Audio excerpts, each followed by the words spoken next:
Greetings, citizens of the world. Puerto Rico is currently reeling from the aftermath of Hurricane Maria. If you are listening to the liberal bias, you would believe that President Trump is doing nothing to help the U.S.-controlled land, but is that really the case? The truth is that President Trump is doing everything he can to make sure that Puerto Rico gets taken care of, and all the people there have necessities. It is a process and can't be done in with the wave of a magic wand. Army Lieutenant General Jeffrey Buchanan stated Friday that we're certainly bringing in more troops. He went on to say, for example, on the military side, we're bringing in both Air Force, Navy and Army medical capabilities in addition to aircraft, more helicopters. But, it's not enough, and we're bringing more in.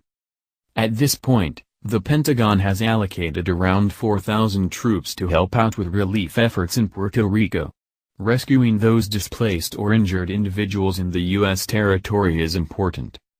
These people are, after all, Americans who deserve the same help that everyone else here gets.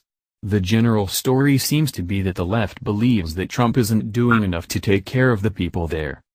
Puerto Rican Mayor, Carmen Yulín Cruz, has been one of the harshest critics of the president. She stated that the president needs to make sure somebody is in charge that is up to the task of saving lives. Instead of being grateful for the fact that there are troops there working hard and risking their lives to get Puerto Rico back to a functional state again, Cruz opted to complain. It seems that she's oblivious as to why supplies are scarce in her area. The troops are working with the Puerto Rican workers at ports to iron out the logistics of the rescue efforts, but these are large, coordinated efforts that take a lot of time, no matter the urgency.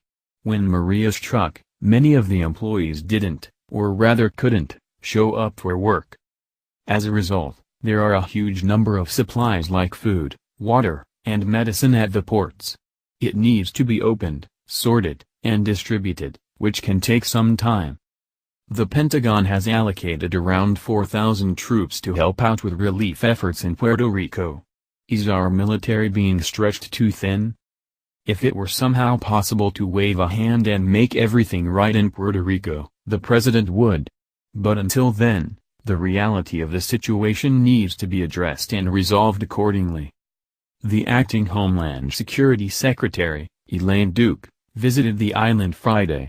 Her job was to survey the area and see what can be done now, and to work out a plan for a complete cleanup and restoration of the area in the future. President Trump is scheduled to go to Puerto Rico Tuesday. At this point, telecommunications are back for around 30% of the island. About half of all grocery stores, supermarkets have opened their doors, and about 60% of gas stations are open again.